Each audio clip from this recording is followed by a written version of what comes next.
نحمده ونصلي ونسلم على رسول الكريم اما بعد فاعوذ بالله من الشيطان الرجيم بسم الله الرحمن الرحيم ورفعنا لك ذكرك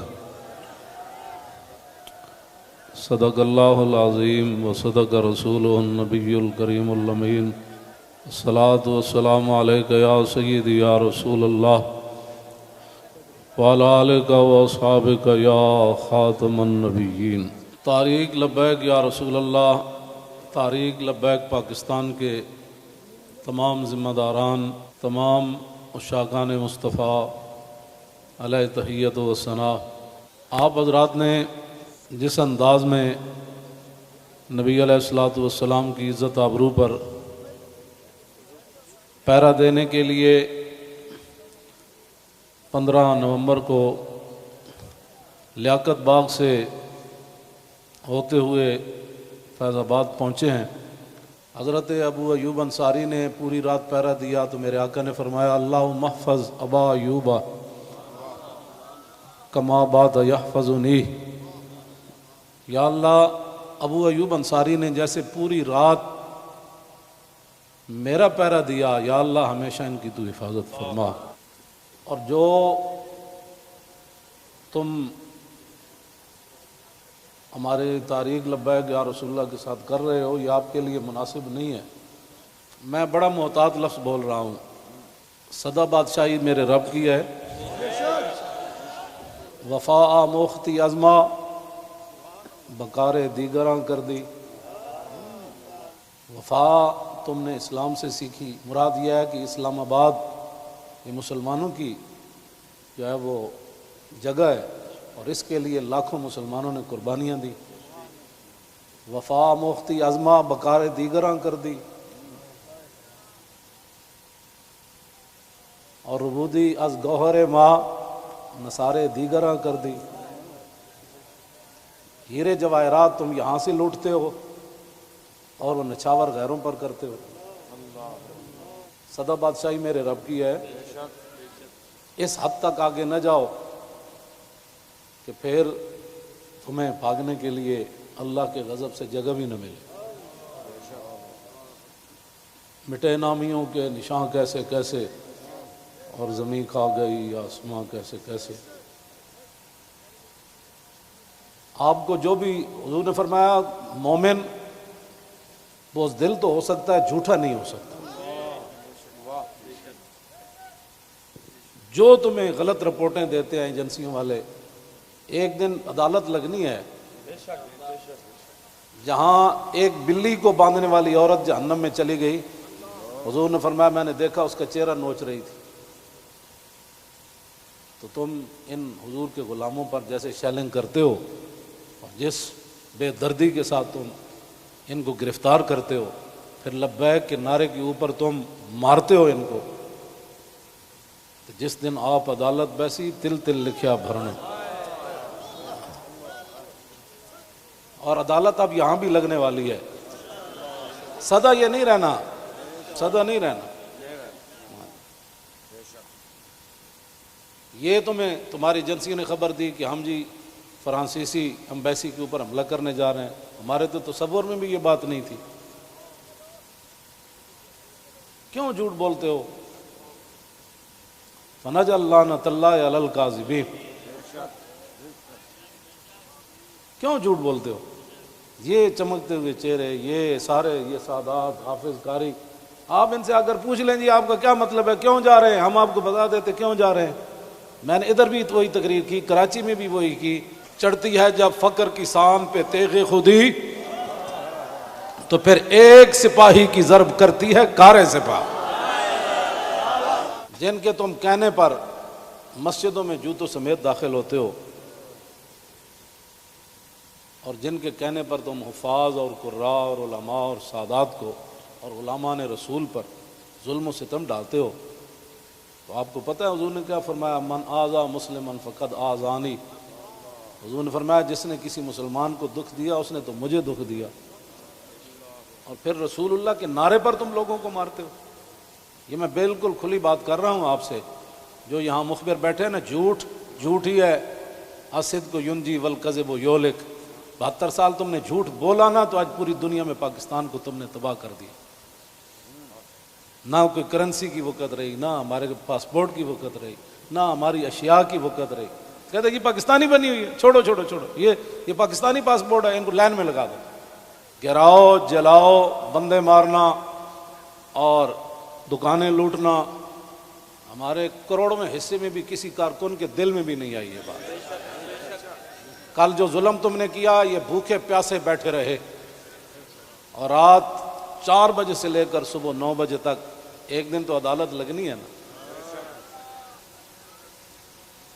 کوئی بات نہیں، انشاءاللہ یہ بات پھر تو ہے نا، یہ کوئی مسئلہ ہے؟ نہیں، یہ تو ہونا تھا. اللہ تعالیٰ پھر ایسے ہی عطایا علی متن البلایا. ہاں، جو اللہ کے انعامات ہوتے ہیں نا، وہ تکلیفوں کی پشت پر سوار ہو کے آتے ہیں. ہاں، نہ کوئی ہمارا کارکن اس قسم کی جناب وہ باتوں میں ملوث ہے تو آپ ہمیں بتائیں.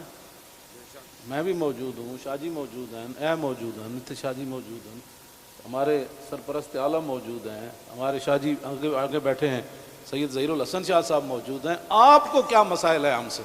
وہ جو درد ہے نا، وہ اصل بتائیں آپ کو. ہاں جی، وہ بتائیں. وہ درد تو ہے جو وہ تو قیامت تک رہنے ہیں. اور یہ نہ ہو کہ قیامت والے دن وامتاز الیوم ایھا المجرمون میں تم بھی کھڑے ہو جاؤ. اور اس دن پھر یوم یعض الظالم علی یدیہ، اس دن پھر اپنے ہاتھ کاٹو کہ ہائے ہم نے لبیک والوں کے ساتھ یہ ظلم کیوں کیے تھے. لیکن آج لے ان کی پناہ. کوئی ہمارے مقاصد ایسے نہیں ہیں. آپ کو ایجنسیاں غلط رپورٹ دیتی ہیں اور انشاءاللہ یہ قیامت والے دن انگلیاں بھی بول پڑیں گی. جو تم ہمارے خلاف جھوٹ لکھتے ہو نا کہ یہ منصوبے بنا رہے تھے، یہ دہشت گردی کرنا چاہتے تھے، ہمارے یہ مقاصد میں ہی بات نہیں ہے. ہم تو اتنا چاہتے ہیں کہ بس سفیر نکال دو، بات ختم. ہم نے کیوں اس کو آگ لگانی ہے؟ ہم تو یہ جو ادھر کھڑے ہیں نا، وہ درخت کا پتہ کاٹنے کے لیے بھی ہم تیار نہیں ہیں. اب تم ہم سے کون سا وہ سند لینا چاہتے ہو؟ وہ ذرا سند اختیار کر کے مجھے بھی لاہور بھیج دینا کہ پاکستان کی اس طرح بندہ محب وطن ہوتا ہے، یہ سند ہے اس کی. ہاں، ہمارے شاہ صاحب کو بھی بھیج دینا اور ہم پھر آپ کو اس پر سائن کر کے بھیج دیں گے کہ جی محب وطن وہ ہوتا ہے. میں آگے حذف کر رہا ہوں سارے. ہاں، محب وطن کون ہوتے ہیں میں حذف کر رہا ہوں ساری باتیں. ہاں جی، یہ باتیں ہم نہیں کرنا چاہتے. ہم رسول اللہ کے غلام ہیں اور حضور کی عزت کے لیے ہم باہر نکلے ہیں. تم نے ڈاکہ مارا ووٹوں پر، ہم نے کوئی احتجاج کیا؟ کہ کچھ بھی نہیں کیا. آئندہ بھی ڈاکہ مارو گے تو کیا کرو گے؟ سدا تم نے رہنا ہے، حضور کا دین تو آنا ہی آنا ہے. یہ شاہ صاحب نے جو گفتگو کی ہے نا، اقبال قلندر لاہوری کہتا ہے حلقہ درویشاں وہ مرد خدا کیسا. اے حلقہ درویشاں وہ مرد خدا کیسا، وہ جس کے گریباں میں ہنگامہ رستا خیز.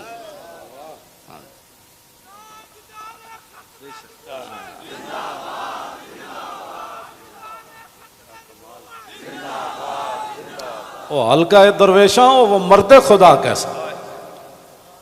ہاں، اللہ جو ذکر کی گرمی سے شمع کی طرح روشن، جو فکر کی سرعت میں بجلی سے زیادہ تیز. حلقہ درویشاں وہ مرد خدا کیسا.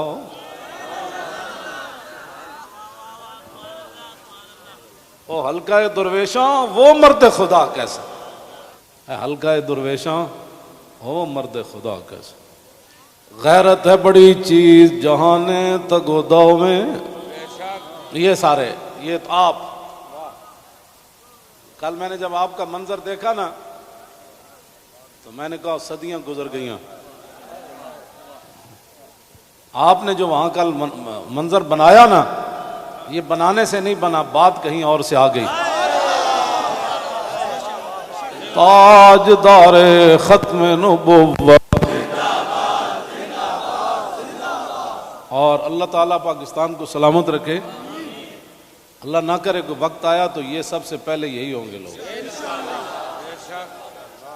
اور میں آپ کو سچی بات بتا رہا ہوں، ان حضور کے غلاموں سے نہ الجھو، ان حضور کے غلاموں سے نہ۔ باقی رہ گیا ہندوؤں کا مسئلہ، تو ہمیں قطب مینار بھی قطب الدین ایبک چھوڑ کر گیا دہلی میں،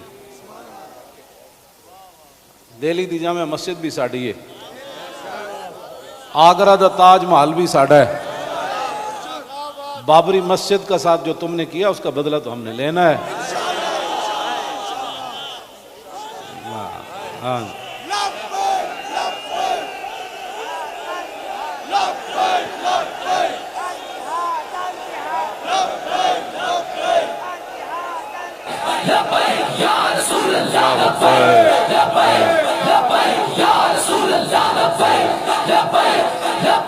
توجہ، آپ کو بھی ہماری سمجھ نہیں آئی، اللہ آپ کو سمجھ عطا فرمائے، آپ کو سمجھ عطا فرمائے۔ اللہ اقبال کی گل کر گیا، حاصل کسی کامل سے یہ پوشیدہ ہنر کر، حاصل کسی کامل سے یہ پوشیدہ ہنر کر، کہتے ہیں کہ شیشے کو بنا سکتے ہیں خارا۔ اور جو آپ کر رہے ہیں، دین ہاتھ سے دے کر اگر آزاد ہو ملت۔ رسول اللہ کی عزت پر بات بن گئی، اور پھر قبر کے اندر رسول اللہ نے پوچھ لیا، ہاں جی وہ آئے تھے تو آپ بجائے اس کے ان کے ساتھ کھڑے ہوتے، آپ ان کو مارتے رہے، آپ ان کے خلاف پرچے کاٹتے رہے۔ اس طرح نہ کریں، آپ کی بڑی مہربانی ہے، ہم سے بڑا کوئی محب وطن کوئی نہیں، اور ہم سے بڑا کوئی رسول اللہ کے دین کی بات کرنے والے بڑے بڑے ہیں، میں بھی ان کے ساتھ شامل ہوں، یہ نہیں میں کہتا، بڑے بڑی دنیا موجود ہے، میں تو اب بھی نیچے بیٹھنا تھا، ان حضرات نے کہا نہیں اوپر بیٹھے۔ ان حضرات نے کل جو قیادت کی ہے آپ حضرات کی، اور آپ نے جو قربانیاں دی ہیں، صدیوں کے بعد لوگ کہیں گے نہیں یہ ایسے ہو نہیں سکتا، نہیں ہو سکتا، ایسے ہو سکتا ہے۔ میڈیا والے ہمارے اپنے بچے ہیں، ان کو بھی ہم کہتے ہیں کہ قیامت والے دن حصل ما فی الصدور بھی ہوگا۔ میں اس وقت سینے میں کیا سوچ رہا ہوں، آپ کیا ہیں، یہ بھی راز نکال کر رکھ دیے جائیں گے۔ تو اگر یہ تمہاری یہ باتیں حضور کے کام نہ آئیں، تمہارا یہ کیمرہ، یا تو ہم غلط کام کر رہے ہو نا، تو پھر آپ بالکل ہمارے خلاف بات کریں۔ جب صرف بات رسول اللہ کی عزت کی ہے، آپ آگے لگے نا، ہم آپ کے ساتھ ہیں، آپ آگے لگیں، ہم آپ کے ساتھ ہیں، کوئی بھی آگے لگے، ہماری ویل چیئر پیچھے رہ گئی، ہمارے یہ قائدین پیچھے رہ گئے تو بات کرنا، اس طرح نہ کریں ہمارے ساتھ۔ ادھر جو بیٹھے ہیں نا، وہ درد دل رکھنے والے، کوئی پاکستان کے بارے میں، وہ ہماری بات اگر ان کے کان صحیح ہیں تو وہاں تک پہنچائیں۔ لوگوں کے گھروں میں سیڑھیاں لگا کے داخل ہونا، پتہ ہے نا رسول اللہ کنگھی فرما رہے تھے تو ایک بندہ آیا تو اس نے دستک دی، تو پھر وہ جو دروازے کے سوراخ ہیں انہوں نے پھر وہاں سے دیکھا تو رسول اللہ وہ کنگھی لے کر جلدی سے آئے، اور میں قریب تھا کہ میں اس کی آنکھ نکال دیتا۔ ہم نے جن کا کلمہ پڑھا ہے نا، اور تم نہ کسی عورتیں دیکھتے ہو، نہ بچیاں دیکھتے ہو، نہ بچے دیکھتے ہو، نہ مسجد دیکھتے ہو، اور یہ میڈیا والے قیامت والے دن مسجدیں تو اٹھا کر رکھ دی جائیں گی، لیکن میڈیا کا سامان نہیں رکھا جائے گا، یہ ان پلڑوں میں رکھا جائے گا۔ تو اس دن پھر کیا ہوگا؟ آپ کم از کم مسجدوں کے تقدس کا تو خیال کریں کہ بھائی جوتوں سمیت مسجدوں میں داخل ہو جاتے۔ ایک وہاں دروازہ توڑا گیا تو پورا میڈیا چیخا، حجی یہ کیا ہو گیا، کیا ہو گیا؟ تو آپ کو پتہ ہے کتنے مسجدوں کے دروازے انہوں نے توڑے، کتنی مسجدوں میں جمعہ نہیں ہوا، کتنے اماموں کو اٹھا لیا گیا، کتنے خطیبوں کو اٹھا لیا گیا، اس جرم میں کہ لبیک کا نعرہ لگانا ہے، یہ تو لگنا ہے۔ میرے آقا و مولا اونٹنی پر سوار ہو کر تشریف لے جا رہے ہیں، یہ ہمارے لیے تھا، ورنہ وہاں اس اونٹنی نے کیسے پھسلنا تھا، اونٹلی پھسلی، حضرت طلحہ بن عبید اللہ چھلانگ لگا کر رسول اللہ کو جا کے ہاتھ رکھا، جعلن اللہ فداک یا رسول اللہ۔ حضور آپ کی اونٹنی کیوں پھسلی؟ میں جو قربان ہونے کے لیے صرف اونٹنی پھسلی تو اتنے بڑے واقعات ہو گئے اور تم ہمیں لالا پاپی دیتے ہو، ایسے ہو جائے گا تو ایسے ہو جائے گا، ایسے کچھ بھی نہیں ہوگا۔ ہاں حضور کی عزت پر پہرا دو۔ ہم چاہتے ہیں کہ قیامت والے دن آپ بھی رسول اللہ کی ناموس کے محافظین کی لائن میں آ جائیں۔ توجہ، آپ اس لائن میں لگ جائیں جس میں نور الدین لگا ہوا ہوگا، آپ اس لائن میں لگ جائیں جہاں صلاح الدین لگا ہوگا، آپ اس لائن میں لگ جائیں جہاں محمود غزنوی لگا ہوگا، شہاب الدین محمد غوری لگا ہوگا۔ کیوں اس طرح اپنی دنیا آخرت برباد کر رہے ہو پھر؟ اور جو نکلتے ہیں آپ ان پر بھی ظلم کرتے ہو، اس کی اجازت نہیں ہے۔ نہ اپنی نالائکیاں طریق لبیک کے اوپر ڈالتے ہو، اور چوکوں میں کھڑ کے آدھے گھنٹے کے لیے احتجاج کرنے سے کشمیر آزاد نہیں ہوتے۔ کشمیر آزاد ایسی ہونا ہے جیسے مکہ فتح ہوا، جیسے بدر فتح ہوا۔ ہاں، آدھا گھنٹہ کارپوریشن کے بندے کھڑے ہو جائیں گے اور وہ بھی ختم ہو گئے۔ آدھے گھنٹے میں کارپوریشن کے بندے نے تو اپنی تنخواہ لینی ہے، باز آ جاؤ، تم بتاؤ جو درد ہے وہ ہمیں بتاؤ۔ پاکستان جن مقاصد کے لیے بنا وہ تو یہی ہے جو ہم یہاں بیٹھے ہیں۔ اگر اس کے علاوہ کوئی قائد اعظم محمد علی جناح اور علامہ اقبال قلندر لاہوری، لیاقت علی خان، حضرت مولانا سید نعیم الدین مراد آبادی، سید ابو الحسنات قادری، مولانا مصطفیٰ رضا خان، مولانا حامد رضا خان، اگر ان کے کوئی اور مقاصد تھے تو ہم نہیں سمجھ سکے، آپ ہمیں لا کر دکھائیں۔ اس طرح نہ کریں۔ پاکستان ہمیشہ جو قومیں بنیادیں چھوڑ دیتی ہیں وہ قومیں ختم ہو جاتی ہیں۔ بنیاد پر ہی تو ہم کھڑے ہیں۔ پاکستان کا مطلب کیا؟ دستور ریاست کیا ہوگا؟ اور پاکستان جن مقاصد کے لیے بنا ان مقاصد کے ساتھ ہمارے ساتھ باتیں سنا کرے۔ اور جھوٹا بندہ جھوٹا ہی ہوتا ہے، جھوٹیاں خبراں تے کدی بھی تانوں حق نہیں بندا۔ پتہ ہے کتنی قیامت نو سزا لبنی تانوں۔ ایک آلے رسول تسی انہوں نے جناب جا کے انہاں دے منہ تے تسی جتیاں مارنے ہو لوگاں دے، تو لبیک کیوں کہنا؟ بھائی یہ تو کمال ہے، یہ تو گو بھی کہتی ہے لبیک یا رسول اللہ، ہرنی بھی کہتی ہے لبیک یا رسول اللہ، صحابہ بھی کہتے ہیں لبیک یا رسول اللہ، اور تم منہ پر جوتے مارتے ہو۔ آپ کی کس نے تعلیم کی؟ پھر تم علماء کو تانے دیتے ہو کہ دین دے ٹھیکیدارن، اسی دین دے ٹھیکیدار نہیں لیکن چوکیدار ضرور ہیں۔ تسی ٹھیکیدار ہو جی شاہ جی؟ نہیں، تسی بس تسی شاہ جی وہاں چوکیدار ہیں۔ اب یہ لفظ تمہیں کون پڑھاتا ہے کہ تم علماء کو دیکھ کر کہو تم دین دے ٹھیکیدار ہو؟ شرم مارے میں اندر بڑی ہیں، تم سمجھا میں کو ڈری ہیں۔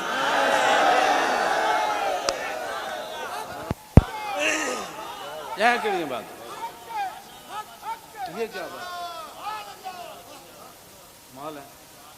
یہ کیا ٹھیکیداری؟ تو کبھی بھی ہم نے دعوے نہیں کیے، یا کبھی کہا ہو تو بتاؤ ہم نے ٹھیکیداری کی دعوت کی ہے، دعوے کیے ہم نے کبھی بھی نہیں کہا ہم تو رسول اللہ کے غلام ہیں اور رسول اللہ کی عزت کی بات کرتے ہیں۔ اور اگر یہ جو مجمع ہے اور یہ جو عاشقان مصطفیٰ، اس کے مقابلے میں آپ کے پاس دنیا میں کوئی بندے ہیں نا تو وہ میرے سامنے لاؤ۔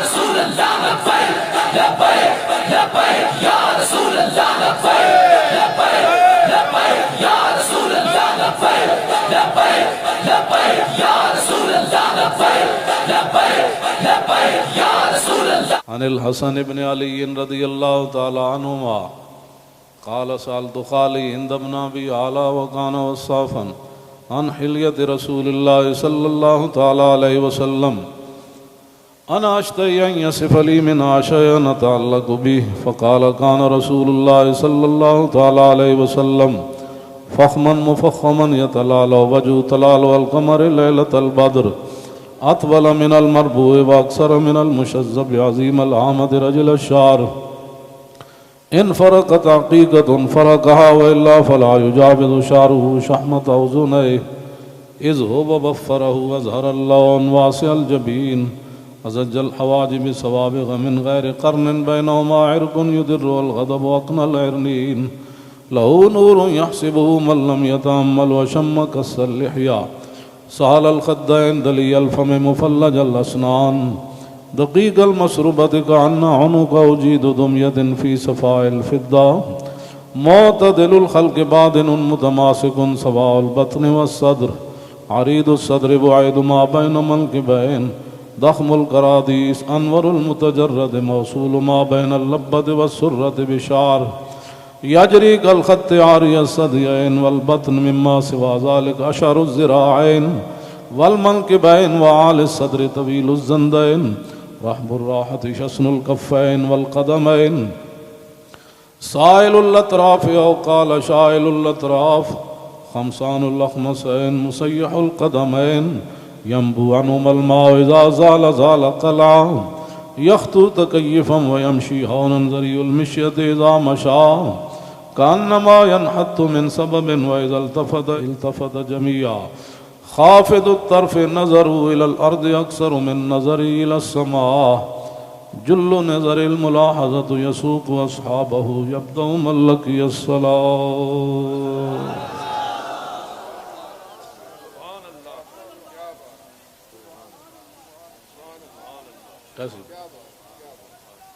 عن الحسن بن علي رضي الله تعالى عنهما قال سألت خالي هند بن أبي هالة وكان وصافا قلت صف لي منطق رسول الله صلى الله تعالى عليه وسلم قال كان رسول الله صلى الله تعالى عليه وسلم متواصل الأحزان دائم الفكرة ليست له راحة طويل السكت لا يتكلم في غير حاجة يفتتح الكلام ويختمه بأشداقه وفي رواية بسم الله ويتكلم بجوامع الكلم كلامه فصل لا فضول ولا تقصير ليس بالجافي ولا بالمهين يعظم النعمة وإن دقت لا يذم منها شيئا غير أنه لم يكن يذم ذواقا ولا يمدحه ولا تغضبه الدنيا ولا ما كان لها فإذا تعدي الحق لم يكن لغضبه شيء حتى ينتصر له ولا يغضب لنفسه ولا ينتصر لها وإذا أشار بكفي كلها وإذا تعجب قلبها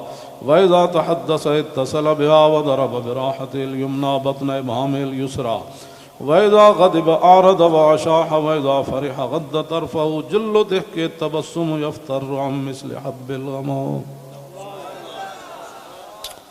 عن علي رضي الله تعالى عنه قال لم يكن رسول الله صلى الله تعالى عليه وسلم بالطويل الممقت ولا بالكثير المتردد وكان ربعة من القوم ولم يكن بالجاد القطت ولا بالسبت كان رجلا شعرا ولم يكن بالمطهم ولا بالمكلسم وكان في وجهه تدوير أبيض مشرب أدعج العينين أهدب الأشفار جليل المشاش والقطت أجرد ذو مسربة شسن الكفين والقدمين إذا مشى تقلع كأنما ينحط من سبب وإذا التفت معه بين كتفي خاتم النبوة وهو خاتم النبيين أجود الناس صدرا وأصدق الناس لهجة وألينهم عريقة وأكرمهم عشيرة مرة وبداهة هابا ومن خالته معرفة أحبا يقول نعيته لم أر قبله ولا بعده مثله. عن الحسن بن علي رضي الله تعالى عنهما قال سألت خالي هند بن أبي هالة وكان وصافا عن حلية رسول الله صلى الله تعالى عليه وسلم أشتهي أن يصف لي منها أتعلق بي فقال كان رسول الله صلى الله تعالى عليه وسلم فخما مفخما يتلالى وجه تلالى القمر ليلة البدر فذكر الحديث بطوله قال الحسن فكتمت الحسين زمانا ثم حدثته ووجدته قد سبقني إليه فسأله عما سألته ووجدته قد سأل أباه عن مدخلي وعن مخرجه وشكلي فلم يدع منه شيئا. قال الحسين سألت أبي عن دخول رسول الله صلى الله تعالى عليه وسلم فقال كان إذا آوى إلى منزله جزا دخوله 3 أجزاء جزءا لله عز وجل وجزءا لأهله وجزءا لنفسه ثم جزء بينه وبين الناس فيرد ذلك بالخاصة على العامة ولا يدخر عنهم شيئا وكان من سيرته في جزء الأمة إيثار آل الفضل بإذنه وقسمه على قدر فضلهم في الدين فمنهم ذو الحاجة ومنهم ذو الحاجتين ومنهم ذو الحوائج فيتشاغل بهم ويشغلهم فيما يصلحهم والأمة من مسألتهم عنه وإخبارهم بالذي ينبغي لهم ويقول ليبلغ الشاهد منكم الغائب وأبلغوني حاجة من لا يستطيع إبلاغها ثبت الله قدمه يوم القيامة لا يذكر عنده إلا ذلك ولا يقبل من أحد غيره يدخلون رفادا ولا يفترقون إلا عن زواكم ويخرجون أدلة يعني على الخير قال فسألته عن مخرجه كيف كان يصنع فيه قال كان رسول الله صلى الله تعالى عليه وسلم يخزن لسانه إلا فيما يعنيه ويؤلفهم ولا ينفرهم ويكرم كريم كل قوم ويوليه عليهم ويحذر الناس ويحترس منهم من غير أن يطوي على أحد منه بشره وخلقه ويتفقد أصحابه وسأل الناس عما في الناس ويحسن الحسن ويقويه ويقبح القبيح ويوهيه معتدل الأمر غير مختلف فيه لا يغفل مخافة أن يغفلوا أو يملوا لكل حال عنده وتعد لا يكسر عن الحق ولا يجاوزوه الذين يلونه من الناس خيارهم أفضلهم عنده أعمهم نصيحة وأعظمهم عنده منزلة أحسنهم مواساة ومبازرة قال فسألت عن مجلسه قال كان رسول الله صلى الله تعالى عليه وسلم لا يقوم ولا يجلس إلا على ذكر وإذا انتهى إلى قوم جلس حيث ينتهي المجلس ويأمر بذلك يعطي كل جلساء بنصيبه لا يحسب جليسه أن أحدا أكرم عليه منه من جالسه وفاوضه في حاجة صابرة حتى يكون هو المنصرف عنه ومن سأله حاجة فلم يرده إلا بها أو بميسور من القول قد وسع الناس بسطوا وخلقوا فصار لهم أبا فصاروا عنده في الحق سواء مجلس علم وحياء وصبر وأمانة لا ترفع فيه الأصوات ولا تؤبن فيه الحرم ولا تنسى فلتاته متعادلين يتفاضلون فيه بالتقوى متواضعين يوقرون فيه الكبير ويرحمون فيه الصغير ويؤثرون ذا الحاجة ويحفظون الغريب